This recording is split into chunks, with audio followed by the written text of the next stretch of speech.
மக்களுக்கு வணக்கம். நீங்கள் இந்த இந்த வீடியோ பார்த்தீங்களா?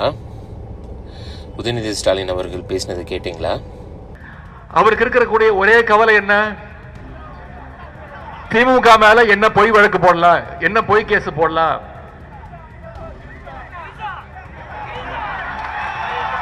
எங்க தண்ணி வருதோ இல்ல அங்க தண்ணி வரணும். காவிரி சொன்ன உதயநிதி ஸ்டாலின் சார், என்ன எனக்கு ஒன்றும் புரியல. நீங்க மேடையில் இருக்கீங்க, நீங்க பேசுறது ஒரு சீஃப் மினிஸ்டரை பத்தியும் ஒரு பெண்ணை பத்தியும். நீங்க உலகமே இதை பார்த்துக்கிட்டு இருக்குங்க. இங்கிலீஷ் சேனல்ஸ் எல்லாம் நீங்க பேசினதை திரும்ப பேசுறதுக்கே எல்லாரும் கூச்சப்படுறாங்க. அது அப்படி பேசுறது மாண்பில்லைன்னு பேசாம போறாங்க. நீங்க பேசுறத நியூஸ்ல சொல்லக்கூட முடியல. அந்த அளவுக்கான ஒரு வார்த்தையை நீங்க உபயோகப்படுத்திருக்கீங்க. ஏங்க, ஒரு தமிழ் தாய் வாழ்த்துக்கு மரியாதை கொடுக்கலன்னா பொங்குறீங்க. ஒரு தமிழ்நாட்டில் இருக்கிற ஒரு பொண்ணுக்கு மரியாதை கொடுக்கணும்னு உங்களுக்கு தோணாதா?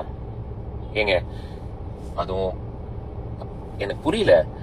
எப்படிங்க ஒரு மேடையில கொஞ்சமே ஒரு ஹெசிடேஷனே இல்லாம டக்குன்னு ஒரு வார்த்தையை சொல்றீங்க? இதுல எவ்வளவு தமிழ்நாட்டு பெண்கள் பாக்குறாங்க இத. எல்லாருக்கும் இது மனசு கஷ்டமா இருக்கும்னு தோணாதா? This is not acceptable. எனக்கு ரொம்ப கஷ்டமா இருந்துச்சு.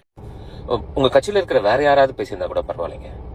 உங்க கட்சியோட தலைவரோட மகன் வருங்கால தலைவர், உங்க கட்சியே நீங்க தான் அப்படின்ற ஒரு கட்டமைப்பில் இருக்கும்போது உதயநிதி ஸ்டாலின் சார் நீங்க பேசுறது தான் இன்னும் ஹர்ட்டிங்கா இருந்துச்சு.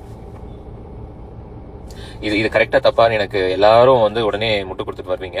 உங்க வீட்டுல இருக்கிற ஏதாவது ஒரு பொண்ணை இதே மாதிரி மீன் பண்ணி பேசியிருந்தா உங்களுக்கு எப்படி தோணுன்னு மட்டும் சொல்லுங்க. மக்களே, உங்களோட கமெண்ட்ஸ் சொல்லுங்க. எப்படி ஒரு எதிர்கட்சி தலைவரா இருந்துகிட்டு இந்த மாதிரியான ஒரு வார்த்தையை கொஞ்சம் கூட ஹெசிடேஷன் இல்லாம பட்டுன்னு எல்லாருக்கும் முன்னாடி ஒரு மேடையில பேசுறது, ஐ டோன்ட் நோ. நேற்று திமுக சார்பாக காவேரி நதிநீர் பிரச்சனை தொடர்பாக தஞ்சாவூரில் ஆர்ப்பாட்டம் நடத்தியிருந்தாங்க. அப்போ அந்த இடத்துல திமுக தொண்டர்களும் உதயநிதி ஸ்டாலினும் நடிகை த்ரிஷா மற்றும் முதல்வர் விஜய் பற்றி சொன்ன கருத்துக்கள் தான் இப்போ மிகப்பெரிய சர்ச்சையாகிருக்கு. அவருக்கு இருக்கக்கூடிய ஒரே கவலை என்ன? எங்க தண்ணி வருதோ இல்ல அங்க தண்ணி வரணும்.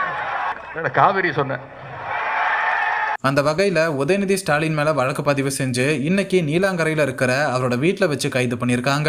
இப்போ இந்த விஷயம் தான் பரபரப்பை ஏற்படுத்தியிருக்கு. மேலும் உதயநிதி ஸ்டாலினோட இந்த செயலை வன்மையாக கண்டிச்சு பலரும் கருத்துக்களை சொல்லிட்டு வராங்க. அந்த வகையில் சீரியல் ஆக்டர் அருண்ராஜன் உதயநிதி ஸ்டாலினுக்கு பதிலடி கொடுத்து இந்த வீடியோவை ஷேர் பண்ணியிருக்காரு. இப்போ இந்த வீடியோ தான் சோஷியல் மீடியாவில் வைரல் ஆகிட்டு இருக்கு.